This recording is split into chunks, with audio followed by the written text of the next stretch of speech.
तैत्तिरीय उपनिषद ने इन शब्दों में व्यक्त किया है, जिसका मैं यहाँ पे अभी आपके सामने जिसे मैं यहाँ पे प्रस्तुत करूंगा, और आपकी फिर उन पंक्तियों के बारे में जब आप एक बार मनन करेंगे तो आपको एहसास होगा कि किस गौरवशाली विरासत के आप हिस्से रहे हैं।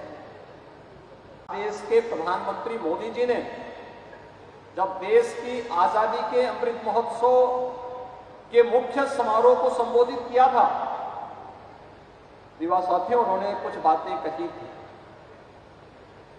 उन्होंने उस समय देशवासियों से एक अपील की कि हमने अपनी आजादी के 75 वर्ष को आजादी के 75 वर्षों को के इस आयोजन के साथ हम जुड़ रहे हैं। यह आयोजन हमें एक आत्मावलोकन करने का अवसर प्रदान कर रहा है। यह अवसर इन 75 वर्षों में हमने क्या पाया है, क्या खोया है। जो पाया है इसमें और अच्छी अभिवृद्धि हम कैसे कर सकते हैं। जहां पे चूक हुई है उसका परिमार्जन हम करते हुए कैसे हम उस गैप को भरने की दिशा में प्रयास कर सकते हैं। लेकिन केवल इसी में अपना समय व्यतीत नहीं करना है।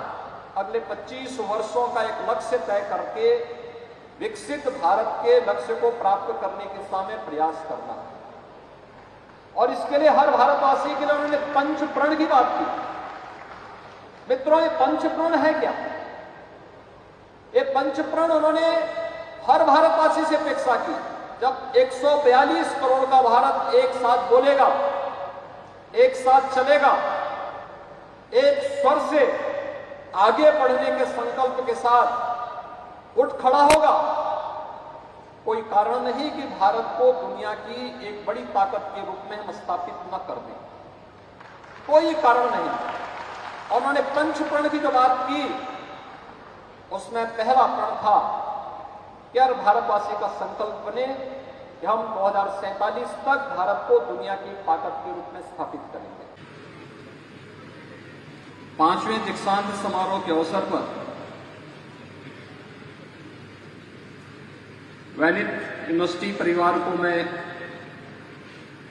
हृदय से बधाई देता हूं। जिन छात्रों को आज उनकी डिग्री अवार्ड की गई है, उनके प्रति हृदय से बधाई देते हुए अपनी शुभकामनाएं भी देता हूं।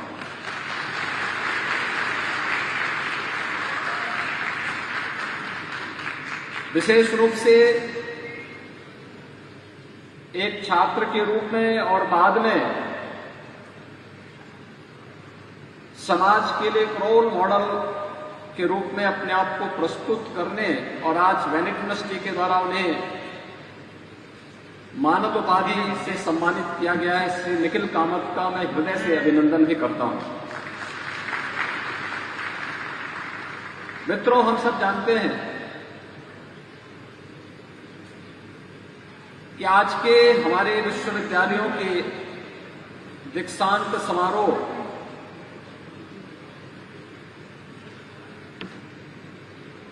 जिन्हें हम कॉन्वोकेशन कहते हैं, ये प्राचीन भारत के विश्वविद्यालय या गुरुकुलों के समावर्तन समारोह का ही एक परिवर्तित रूप है।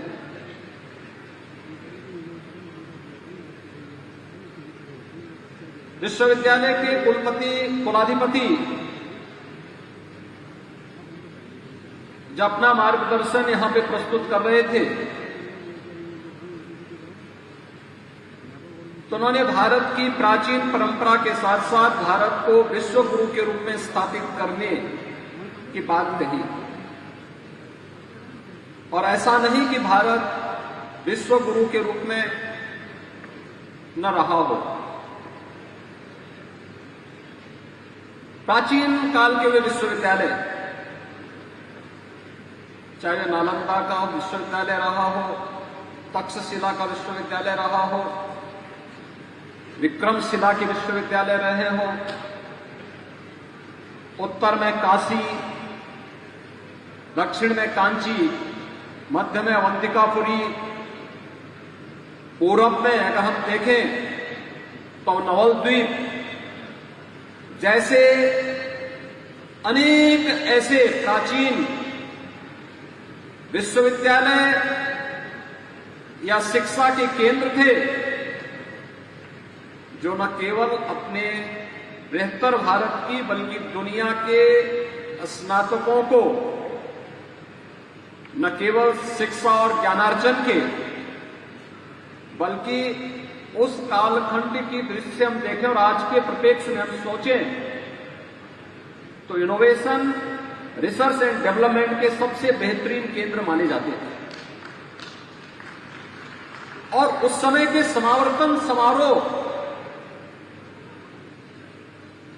का जो मुख्य मंत्र होता था वह होता था जिसे हमारा तैत्तिरीय उपनिषद ने इन शब्दों में व्यक्त किया है, जिसका मैं यहां पे अभी आपके सामने जिसे मैं यहां पे प्रस्तुत करूंगा और आपकी फिर उन पंक्तियों के बारे में जब आप एक बार मनन करेंगे तो आपको एहसास होगा कि किस गौरवशाली विरासत के आप हिस्से रहे हैं। तैत्तिरीय उपनिषद इसके बारे में कहता है जो अपनी डिग्री प्राप्त करने के पहले भारत के हर उस स्नातक से अपेक्षा की जाती थी कि उसे किस प्रकार का अपना आचरण बनाना है। तो अपेक्षा होती थी सत्यम वद, धर्मम चर, स्वाध्यायान्नाम प्रमद, सत्यान प्रमितव्यम, धर्मान प्रमितव्यम, कुशलान प्रमितव्यम, भूत्वे न प्रमितव्यम, स्वाध्यायान्नाम प्रवचनाभ्याम न प्रमितव्यम, देवपितृकार्याभ्याम न प्रमितव्यम, मातृ देवो भव, पितृ देवो भव, आचार्य देवो भव, अतिथि देवो भव, यान वंधानि कर्माणि तानि सेवितव्यानि। यानी सत्य बोलना, धर्म का आचरण करना, स्वाध्याय में प्रमाद न करना यानी कोई आलस्य न करना, सत्य से न हटना, सत्य के मार्ग से न हटना, धर्म के मार्ग से न हटना, कुशल कार्य में किसी भी प्रकार के आलस्य यानी प्रमाद से बचना, महान बनने के अवसर से न चूकना, पठन पाठन के कर्तव्य में कभी भी आलस्य न करना, देवता यानी देव और पितरों के कार्यों से भी आलस्य न करना, यानी जो हमारे यज्ञ श्राद्ध आदि के कार्यक्रम होते हैं या जो हमारे अलग अलग क्षेत्र के कर्तव्य हैं उनसे किसी भी प्रकार से प्रमाद न करना, माता को, पिता को, अपने गुरुजनों को और अपने किसी भी उस अतिथि को देवता के स्वरूप सम्मान देना और अन्यान्य दोष रहित कार्यों को करना, यह हर डिग्री प्राप्त करने वाले हर स्नातक से एक अपेक्षा भारत की ऋषि परंपरा यानी भारत की परंपरा यह अपेक्षा रखती थी। और जब इस प्रकार के स्नातक हम देते थे तो भारत दुनिया की एक बड़ी ताकत के रूप में, विश्व गुरु के रूप में स्थापित था। जब हम इनमें से बहुत सारी बातों की बात कर रहे हैं, जैसे धर्म की हम बात करते हैं, आज हम सामान्य जीवन में जिसे धर्म कहते हैं वो वास्तव में धर्म नहीं, उसका एक पार्ट हो सकता है। धर्म एक विस्तृत व्यवस्था है। उपासना विधि को आप धर्म नहीं मान सकते, आपका व्यक्तिगत कार्य है। एक व्यापक अवधारणा है धर्म। जो व्यक्ति यानी जो हमें हमारे कर्तव्यों के प्रति, नैतिक मूल्यों के प्रति और सदाचार के मार्ग का अनुसरण करने की प्रेरणा देता है, जिस पर व्यक्ति और समाज का जीवन टिका हुआ है, वह व्यापक अवधारणा वास्तव में वही धर्म है। पूजा पद्धति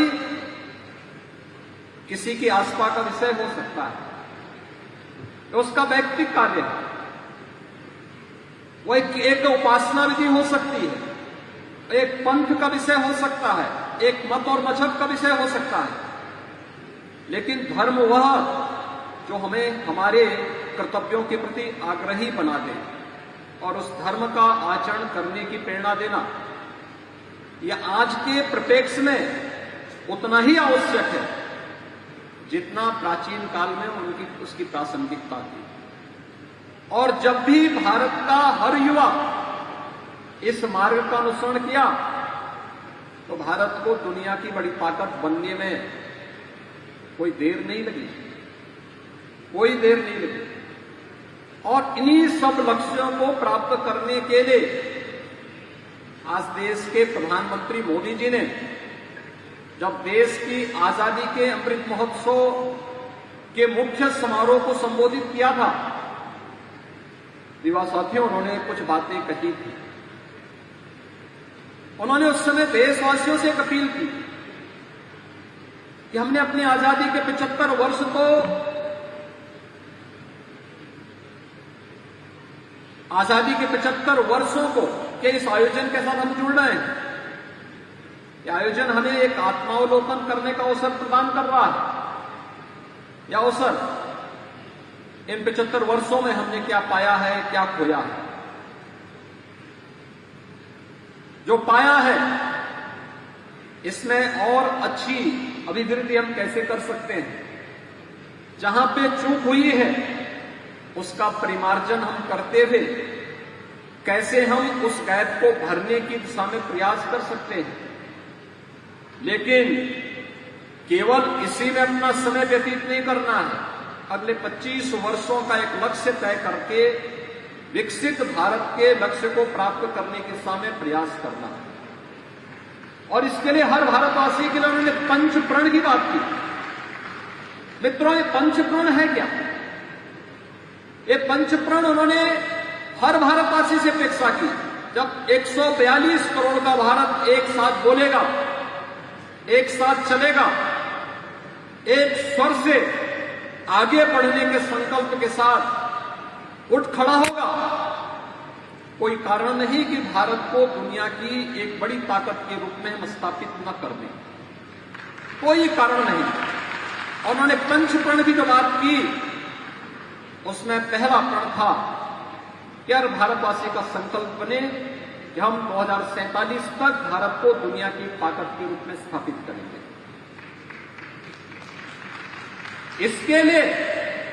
इसके लिए उन्होंने कहा कि दूसरा संकल्प था गुलामी की मानसिकता से दूर होंगे, लेकिन साथ साथ अपनी विरासत पर गौरव की अनुभूति करेंगे। चौथा संकल्प था कि आपस में एकता और एकात्मता की बात करेंगे। और पांचवा प्रण है नागरिक कर्तव्य। एक छात्र अपने छात्र के धर्म का निर्वहन करे, एक अभिभावक अपने अभिभावक के धर्म का निर्वहन करे, एक शिक्षक अपने शिक्षक धर्म का निर्वहन करे, एक सुरक्षाकर्मी अपनी सुरक्षा धर्म का निर्वहन करे। जीवन के जिस क्षेत्र में जो व्यक्ति कार्य कर रहा है उस क्षेत्र के लिए अपने कर्तव्यों का ईमानदारी पूर्वक निर्वहन करे। तो ये पंचप्रण भारत को दुनिया की सबसे बड़ी ताकत के रूप में स्थापित करने की दिशा में अग्रसर कर देगा और 2047 होते होते भारत दुनिया की सबसे बड़ी ताकत बनेगा, इसमें कोई संदेह नहीं होना चाहिए।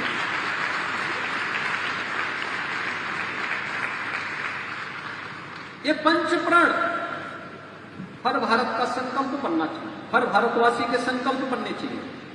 जीवन के जिस भी क्षेत्र में वह कार्य कर रहा है, वह शिक्षा के क्षेत्र का हो, अर्थव्यवस्था के क्षेत्र का है, समाज सेवा के क्षेत्र का है, व्यवसाय के क्षेत्र का है, कृषि के क्षेत्र का है, या जीवन के किसी भी क्षेत्र में व्यक्ति कार्य कर रहा है, उसके जीवन का ध्येय वाक्य बनना चाहिए।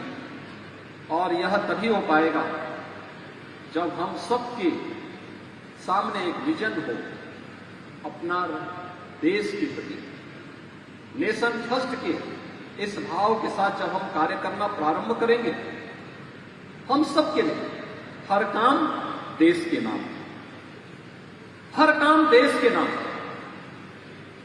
हम जो भी करें अपने देश को ध्यान में रख करके करें। जो कुछ भी समर्पण है वो देश के लिए है। मेरा व्यक्तिगत अस्तित्व कोई मायने नहीं रखता मेरे देश के सामने, मेरे परिवार का अस्तित्व कोई मायने नहीं रखता मेरे देश के सामने। मुझे कभी देश और परिवार में से किसी एक को चुनना होगा तो पहले देश को चुनूंगा। जब ये भाव हम सबके मन में आएगा तो कोई कारण नहीं कि हम प्रधानमंत्री मोदी जी के इस विजन के अनुरूप भारत को 2047 में दुनिया की एक बड़ी ताकत के रूप में स्थापित न कर लें। और आज उस दिशा में कार्य प्रारंभ हुए।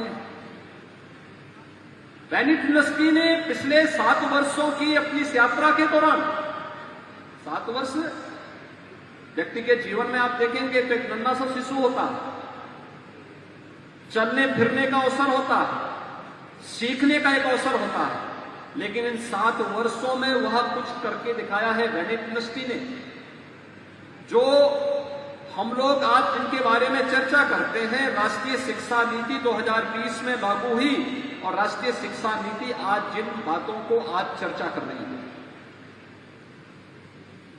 मुझे अच्छा लगा कि आज यहां पे 6 वैनिट इंडस्ट्री के अधीन 6 ऐसे अलग अलग स्कूल जो अलग अलग कार्य के साथ जुड़े हुए हैं। मीडिया से भी जुड़ा है, मैनेजमेंट से भी जुड़ा है, टेक्नोलॉजी से भी जुड़ा हुआ है, अल्टरनेटिव साइंस से भी जुड़ा हुआ है। अलग अलग कार्यक्रमों को लेकर के अलग अलग प्रकार की एक वर्ल्ड क्लास यूनिवर्सिटी के रूप में स्थापित करने के लक्ष्य के साथ हम आगे बढ़े। लेकिन सबसे बड़ी बात यह है, मैं कहीं जाता हूं तो अपने विश्वविद्यालयों से एक बात कहता हूं, अपने उच्च शिक्षण संस्थानों से एक बात जरूर कहता हूं कि भाई आप जो विश्वविद्यालय चला रहे हैं किसके लिए चलाना चाहते हैं? क्या है आपका विजन? केवल डिग्री बांटना या इससे इतर भी कुछ करना चाहते हैं? जिस लोकेलिटी में हम हैं, जिस सोसाइटी के बीच में हम हैं, उस सोसाइटी के लिए हम क्या कर रहे हैं? और मुझे प्रसन्नता है कि वैनिट यूनिवर्सिटी ने इसमें पहले ही काम करना शुरू किया कि नहीं, जिस सोसाइटी के बीच में है उस सोसाइटी के प्रति भी हमारा कोई दायित्व है। हमें अगर भारत को एक विकसित भारत के रूप में स्थापित करना है तो इंस्टीट्यूशन को इंडस्ट्री के साथ जोड़ना ही पड़ेगा। और वैनिट यूनिवर्सिटी ने पहले इस पे काम शुरू कर दिया। मुझे जो बताया गया, जो मैंने देखा है कि वैनिट यूनिवर्सिटी के बोर्ड में, जो उनके एडवाइजरी बोर्ड है, 30 से अधिक इंडस्ट्रियलिस्ट के सीईओज उसके साथ जुड़े हुए हैं, जो समय समय पर अपने सजेशन इंडस्ट्री को आगे बढ़ाने, इन छात्रों की कैरियर काउंसलिंग के लिए, उनके प्लेसमेंट के लिए और यहां पे चलने वाले पाठ्यक्रमों में किस प्रकार से हम उसे इनोवेशन, रिसर्च एंड डेवलपमेंट के एक केंद्र के रूप में स्थापित कर सकें, उसको आगे बढ़ाने के लिए कार्य किया है। विनीत जी, मैं इसके लिए आपका और आपकी पूरी टीम का हृदय से अभिनंदन करता हूं कि वैनिट यूनिवर्सिटी को आज इस प्रकार के केंद्र के रूप में आप लोगों ने विकसित किया है, जो आज की सबसे बड़ी आवश्यकता है। हमारी नेशनल एजुकेशन पॉलिसी इसी बात को लेकर के प्रस्तुत की गई है। हमने अपने विश्वविद्यालयों को डिग्री बांटने तक सीमित कर दिया। परिणाम क्या था? जब हमारा डिग्रीधारी युवा बाहर निकलता था, वो एक ऐसे चौराहे पर खड़ा हो जाता था कि वह पता ही नहीं था कि उसकी मंजिल कहां है। लक्ष्य तय हो और एक बार जाने का राह बता दिया गया है तो हर मंजिल तक राह जरूर पहुंचती है, बशर्ते राह सही हो। और वही राह दिखाने का काम हमारे शिक्षण संस्थानों को करना है, यही कार्य करना है। और मुझे प्रसन्नता है कि आज देश के अंदर वर्ल्ड क्लास यूनिवर्सिटी बनने के लिए निजी क्षेत्र ने जो प्रतिस्पर्धा प्रारंभ की है, तो ये सभी प्रकार के इंस्टीट्यूशन जब एक बार मिलकर के एक स्वस्थ प्रतिस्पर्धा को आगे बढ़ाएंगे, कोई कारण नहीं कि भारत फिर से शिक्षा के क्षेत्र में, साइंस एंड टेक्नोलॉजी के क्षेत्र में, इनोवेशन, रिसर्च एंड डेवलपमेंट के क्षेत्र में फिर से दुनिया के सामने विश्व गुरु के रूप में स्थापित न हो जाए, इसमें कोई संदेह नहीं होना चाहिए। भारतीय प्रतिभा ऊर्जा से भरपूर है। दुनिया के अंदर सबसे अधिक युवा हमारे देश में है और हमारे देश में सबसे अधिक युवा हमारे प्रदेश में है। तो स्वाभाविक रूप से इस ऊर्जा का उपयोग हम नेशनल बिल्डिंग में प्रधानमंत्री जी के विजन को आगे बढ़ाने में बहुत आसानी से कर सकते हैं। मित्रों, इसी दिशा में जो नए प्रयास प्रारंभ हुए हैं, आज हम लोगों के लिए बड़े अनुकरणीय बन सकते हैं। आपने देखा होगा, मुझे याद है हमारे ईस्टर्न यूपी में एक बीमारी आई थी 1977 में,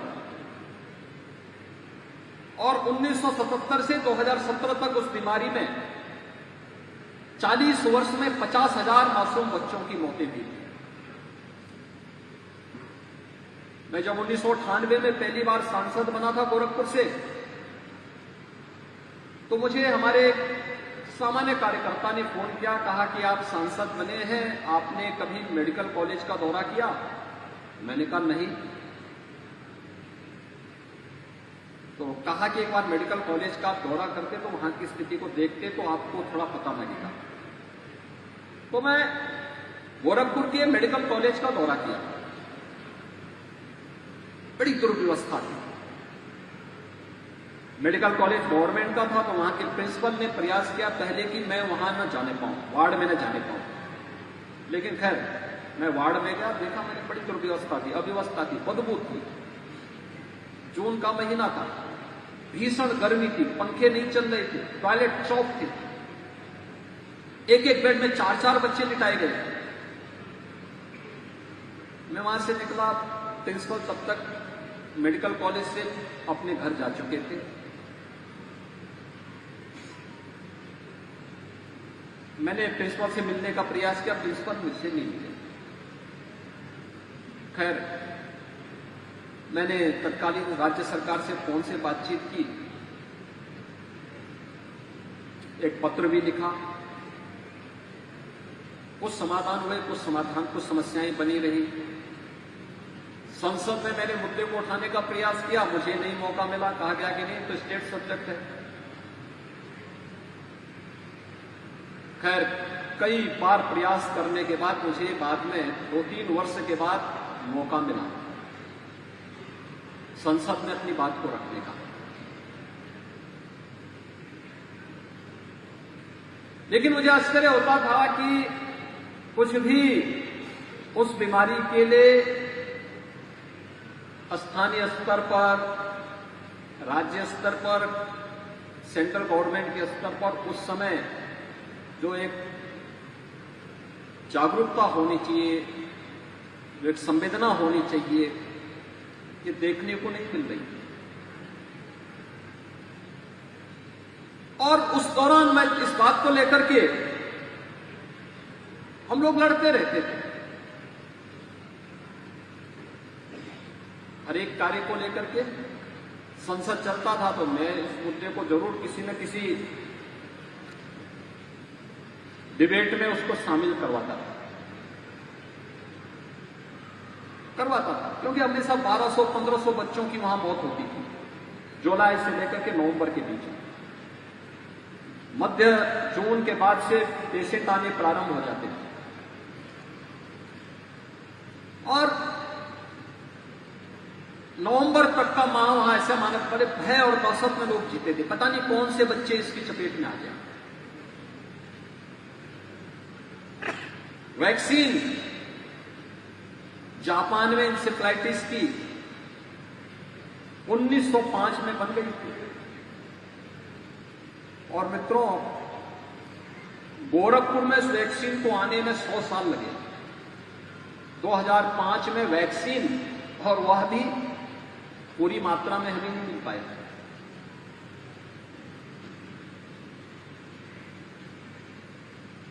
लेकिन हम लोगों ने 17 में सरकार बनी तो इससे पहले तो मेरे सामने बहुत सरल सा रास्ता था कि भाई संसद में सरकार नहीं बात सुनती थी, मैं सड़कों पे आंदोलन कर लेता था, जनता संतुष्ट होती थी, चले हमारा सांसद कुछ तो कर रहा है।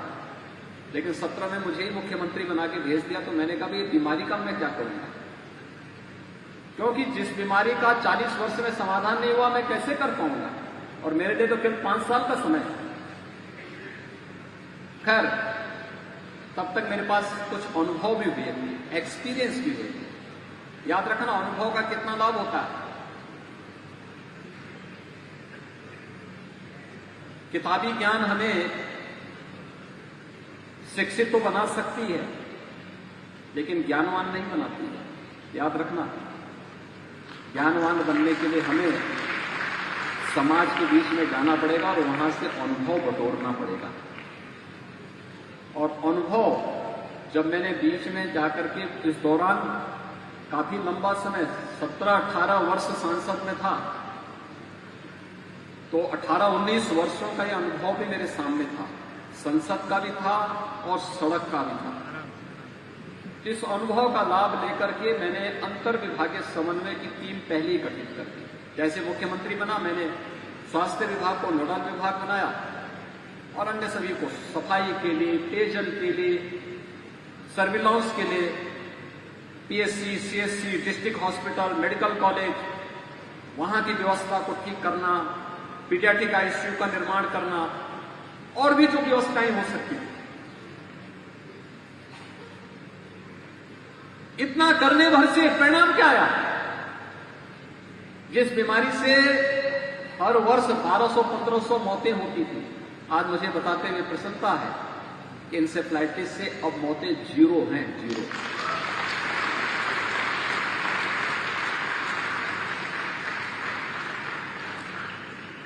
लेकिन रिसर्च एंड डेवलपमेंट को प्रोत्साहित करने का परिणाम क्या होता है? इंसेफ्लाइटिस को नियंत्रित करने के लिए हमें प्रयास करने पड़े। उसके वैक्सीन को भारत आने में 100 साल लगे और 100 साल में पूरे बच्चों को वैक्सीन नहीं मिल पाया। दूसरी आपके सामने कहानी है इस सदी की सबसे बड़ी महामारी कोरोना की। कोरोना महामारी के दौरान आपने इस बात को देखा होगा, पहले दिन से लीडरशिप को प्रधानमंत्री जी ने अपने हाथों में लिया। एक एक कार्य को उन्होंने स्वयं अपने हाथों से देखा, सभी राज्यों के साथ संवाद बनाया और संवाद के साथ साथ उन्होंने देश को किस रूप में जोड़ करके एक नेतृत्व प्रदान किया, अद्भुत था दुनिया के लिए। जिसको राशन की सुविधा देनी उसको फ्री में राशन भी दिया, जिसको भरण पोषण भत्ता देना था वह भी उनके लिए सुविधा भी उपलब्ध करवाई। लेकिन कोरोना आते ही दुनिया की 2 सबसे बेहतरीन वैक्सीन भी भारत के वैज्ञानिकों ने इस लीडरशिप के नेतृत्व में भारत को उपलब्ध करवाई और कोरोना जैसी महामारी को नियंत्रण भी किया गया। इससे पहले कभी इस प्रकार के उदाहरण देखने को नहीं मिले और मैं मानता हूं इस प्रकार के कार्य को एक स्पेस दे जाने की आवश्यकता है। आज उस पर फोकस किए जाने की आवश्यकता है, हमारे इंस्टीट्यूशन को इसके साथ जोड़ने की आवश्यकता है। और जो चीजें अपने स्थापना के एक छोटे से कालखंड के दौरान ही वैनिटी यूनिवर्सिटी ने स्थापित किए हैं, जो मानक यहां पे स्थापित किए हैं, जो स्टैंडर्ड तय किए हैं और जिस दिशा में वो आगे बढ़ा है, मेरा यह मानना है आने वाले समय में इस प्रकार के संस्थान, इस प्रकार के विश्वविद्यालय न केवल वर्ल्ड क्लास यूनिवर्सिटी के रूप में बल्कि रिसर्च एंड डेवलपमेंट के क्षेत्र में भी अपना झंडा गाड़ेंगे, इसमें कोई संदेह नहीं होना चाहिए। हमने यहाँ के स्टार्टअप को इंक्यूबेटर के साथ उनके द्वारा कोलैबोरेशन के माध्यम से जो परिणाम उनके सामने आए हैं, उस बेहतरीन परिणाम को भी हमने देखा है। और सचमुच इस दिशा में किए जाने वाले प्रयास भारत को एक बार फिर से विश्व गुरु के रूप में स्थापित कर सकते हैं। इसके लिए मैं आप सभी युवा साथियों से दो बातें जरूर करूंगा। एक, जीवन में सफलता का मार्ग परिश्रम और पुरुषार्थ से ही प्राप्त होगा, लेकिन लक्ष्य तक पहुंचने के लिए कभी भी शॉर्टकट का रास्ता मत अपनाना। देखिए, जो होता है ना, ये लेग पुलिंग का पैर खींचना, कोई आगे बढ़ रहा है तो उसको पैर खींचने की जो आदत है, इससे हमें बचना होगा। ये तात्कालिक किसी व्यक्ति को लाभ पहुंचा सकता है, लेकिन लंबे समय तक लाभ नहीं पहुंचा सकता, लंबे समय तक उसको यशस्वी नहीं बना सकता। उसको तात्कालिक रूप से किसी एक पद तक पहुंचा सकता है, लेकिन उसको जन विश्वास का प्रतीक भी नहीं बना सकता है और उसे जीवन में सफलता के लक्ष्य की ओर भी अस्थायी रूप से आगे नहीं बढ़ा सकता है। हमें अपने परिश्रम और पुरुषार्थ पर विश्वास करना चाहिए और जो पंचप्रण है इसको ध्यान में रख करके अगर हम कार्य करेंगे तो जीवन में जरूर सफलता प्राप्त होगी, अवश्य सफलता प्राप्त होगी। कोई ऐसा कार्य नहीं है जो न किया जा सकता हो। और मुझे आज बताते हुए प्रसन्नता है कि टाइम्स ग्रुप का अपना एक बहुत आदर्श उदाहरण इन्होंने प्रस्तुत किया और टाइम्स ग्रुप इस संस्थान के साथ जुड़ा है। इनके पास हर प्रकार के अनुभव है, समाज जीवन से जुड़े हुए, व्यवसायिक जीवन से जुड़े हुए, राष्ट्र जीवन से जुड़े हुए, हर एक घटना का नजदीक से इनके साथ इंटरेक्शन है। वे देश के लिए, समाज के लिए अपने सुझाव देते हैं, आगे बढ़ने के लिए एक नई प्रेरणा भी प्रदान करते हैं। और अगर इस प्रकार के संस्थान शिक्षा के क्षेत्र में आगे आते हैं, कुछ कार्य करते हैं, तो वह अन्यों के लिए उदाहरण जरूर बनेंगे। और अपनी एक छोटी सी यात्रा के दौरान वैनिटी यूनिवर्सिटी उसका उदाहरण है। आज इसके 5वें दीक्षांत समारोह में आकर के मुझे स्वयं आनंद की अनुभूति हुई। मैं यहाँ पे जिन भी युवा साथियों को आज उनकी डिग्री अवार्ड हुई है, उन सबको एक बार फिर से हृदय से बधाई देता हूं, उनके प्रति अपनी शुभकामनाएं देता हूं। निखिल कामत को आज यहां पे सम्मानित किया गया, मानद उपाधि से सम्मानित किया गया, उनका हृदय से अभिनंदन करता हूं। विश्वविद्यालय के कुलाधिपति और विश्वविद्यालय की इस पूरी टीम को, जो विश्वविद्यालय को वर्ल्ड क्लास यूनिवर्सिटी के रूप में स्थापित करने की दिशा में प्रयास कर रही है, इस पूरी टीम का हृदय से राज्य सरकार की ओर से अभिनंदन करता हूं कि उन्होंने उत्तर प्रदेश जैसे राज्य में एक इस प्रकार की यूनिवर्सिटी को स्थापित करने की दिशा में प्रयास प्रारंभ किया है। और राज्य सरकार का पूरा सकारात्मक सहयोग इस प्रकार के संस्थान को आगे बढ़ाने के लिए सदैव प्राप्त होगा। आप सबके प्रति मेरी शुभकामनाएं और विश्वविद्यालय को 5वें दीक्षांत समारोह की मंगल में शुभकामनाएं देते हुए अपनी वाणी को यहीं पे प्रारंभ देता हूं। धन्यवाद। जय हिंद।